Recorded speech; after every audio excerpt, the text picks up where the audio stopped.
Hey guys, I'm Steve, and today I'm going to show you how I solo up to and including Primordius and Throne of Thunder 10-man normal as an Arcane Mage.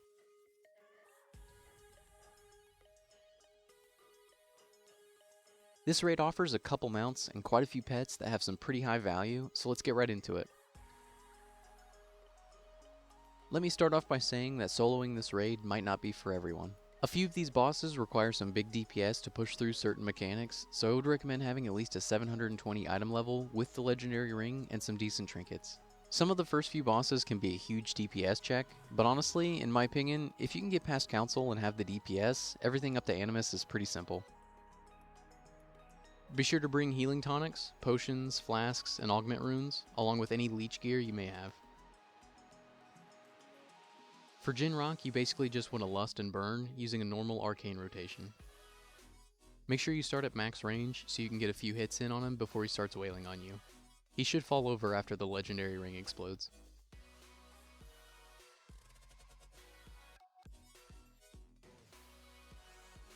Horadon is the first boss you will encounter that can drop a mount or pet, and in this instance he drops one of each. The Pygmy Direhorn pet and the Spawn of Horadon mount both have a pretty low drop chance, but the pet can sell for upwards of 20,000 gold. He is also the first DPS check you'll encounter while soloing TOT. Start as far away from the first door as you can. The adds that spawn from there can stun you and you want to Horadon down before they reach you. He puts some stacking tank debuffs on you that will start to tick for a ton of damage. And when the War God comes out, it's basically kill or be killed.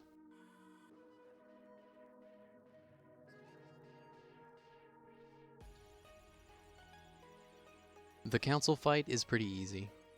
Make sure you have unglyphed blink so you can blink out of snares. Target the Frost King to start with, pull him and move to the Priestess and drop your crystal on her.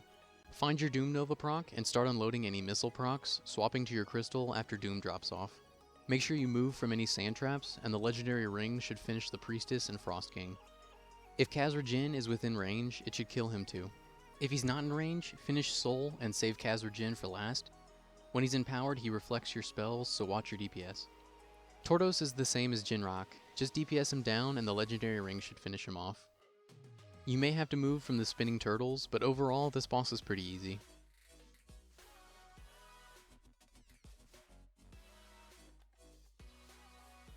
Magaria can be difficult without much self-healing, so I use Evanesce to avoid part of every other rampage, and use Ice Barrier and Cold Snap when needed.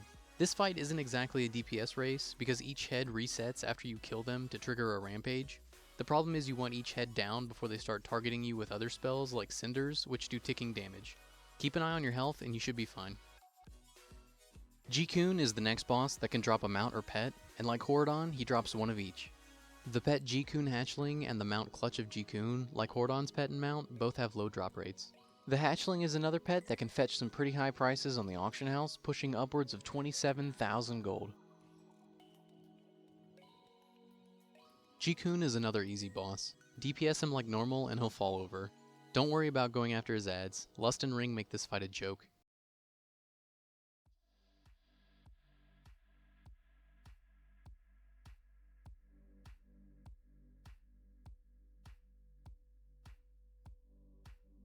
Darumu is another DPS check.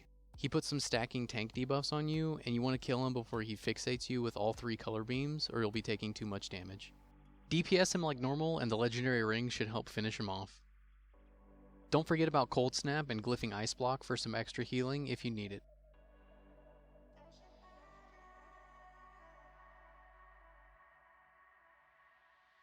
Primordius is the next boss that can drop a pet. The Viscous Horror can demand some pretty high prices on the auction house, commanding a price tag of upwards of 80,000 gold. I actually did get the Viscous Horror pet when collecting footage for this video, and ended up selling it for over 40,000 gold. Primordius can also drop a pet on LFR difficulty, and while it doesn't sell for as much as the Viscous Horror, the Living Fluid pet can sell for upwards of 29,000 gold.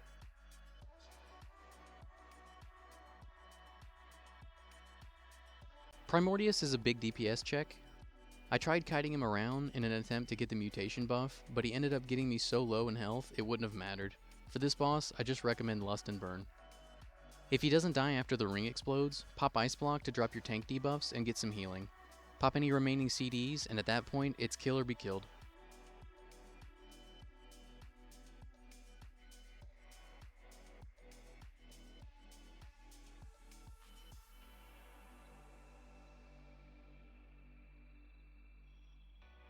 Keep in mind that some of these pets can be farmed in LFR as well, however the LFR versions of Throne of Thunder can be more difficult than 10-man normal.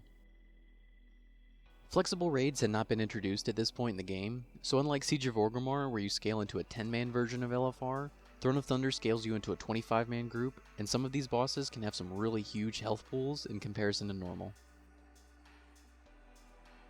Everything in LFR is personal loot, so I'd recommend bringing some friends to help clear each queuable wing. And don't forget, even in normal, you can use the Mogu Runes of Fate bonus roll tokens to bonus roll for all of these pets, minus the Viscous Horror.